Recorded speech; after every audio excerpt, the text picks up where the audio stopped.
Halo semuanya, perkenalkan nama saya Tinda Yusina Muhammad, NIM 1967-2010-03. Video kali ini mengenai mata kuliah pemerintahan dan politik lokal yang membahas mengenai hubungan pemerintahan pusat dengan pemerintah daerah. Baik, kita masuk dalam pembahasan, yaitu hubungan pemerintah pusat dan pemerintah daerah. Pada hakikatnya adalah pembagian kewenangan dalam penyelenggaraan pemerintahan. Pembagian kewenangan ini telah diatur dalam berbagai peraturan perundang-undangan tentang pemerintah daerah. Setidaknya terdapat 9 peraturan perundang-undangan yang mengatur tentang pemerintahan daerah. Peraturan perundang-undangan tersebut mengatur apa saja yang menjadi kewenangan pemerintah pusat dan apa saja yang menjadi kewenangan pemerintah daerah. Peraturan perundang-undangan itu juga yang menentukan corak dan modal hubungan pemerintah pusat dan pemerintah daerah. Hubungan itu tidak selamanya berjalan dengan baik karena di dalam hubungan itu tidak jarang dilawani dengan tarik-menarik penting atau spin of rights.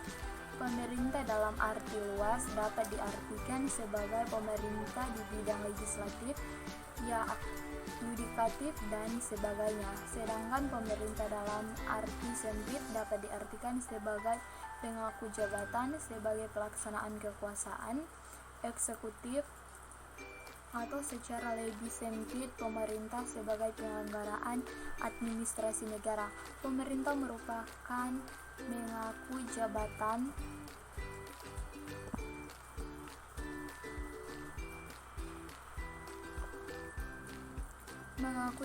sebagai pelaksanaan kekuasaan eksekutif, atau secara lebih sempit pemerintah sebagai penyelenggaraan administrasi negara. Pemerintah merupakan pemangku jabatan atau jabatan administratif pemerintah untuk menjalankan wewenang atau kekuasaan yang melekat pada lingkungan jabatan-jabatan.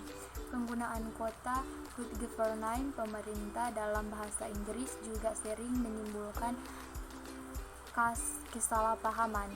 Banyak orang yang tidak menyadari bahwa kata tersebut mengandung dua arti, yaitu arti luas dalam arti sempit. Pemerintah dalam arti luas adalah pemerintah di bidang legislatif, yudikatif, dan sebagainya. Pemerintah dalam arti sempit adalah pemangku jabatan sebagai pelaksanaan kekuasaan eksekutif, atau secara lebih sempit pemerintah sebagai penyelenggara administrasi negara. Pemerintah Indonesia memiliki beberapa pengertian yang berbeda. Pada pengertian lebih luas dapat menunjukkan secara konseptif pada 3 cabang kekuasaan pemerintah, yakni cabang eksekutif, legislatif, dan yudikatif.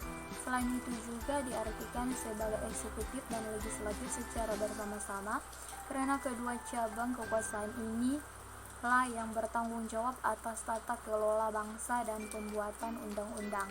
Sedangkan pada pengertian lebih sempit digunakan hanya merujuk pada cabang eksekutif berupa kabinet pemerintah, karena ini adalah bagian dari pemerintah yang bertanggung jawab atas tata kelola pemerintah sehari-hari. Kita masuk ke dalam pembahasan berikutnya, yaitu undang-undang tentang pemerintah daerah pada masa Orde Lama.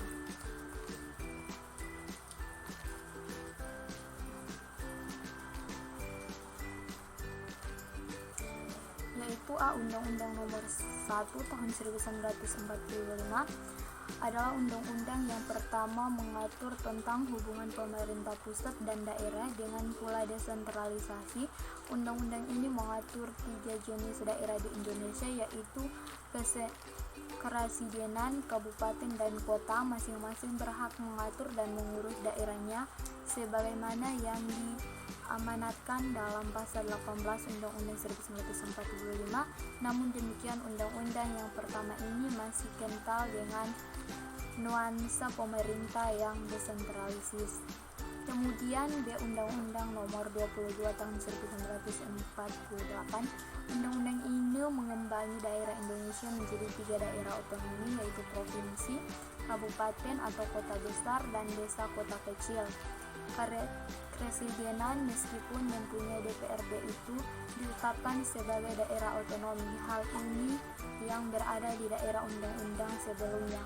Undang-Undang Nomor 22 Tahun 1948 juga lebih detail dalam mengatur pemerintah daerah. Undang-Undang Nomor 1 Tahun 1957, undang-undang ini disebut dengan istilah tingkatnya yaitu tingkat 1 dan tingkat 2, demikian pula dengan penyebutan lembaga daerahnya yaitu DPRD dan DPD. Jika diikuti dengan tingkat, hal itu berarti mengacu pada tingkat daerah tersebut, yaitu daerah tingkat 1 meliputi daerah provinsi termasuk daerah istimewa, sedangkan daerah 2 adalah merupakan daerah kabupaten atau kotanya. Apabila itu disebutkan tingkatnya, berarti daerah tersebut adalah daerah sewentra atau daerah istimewa.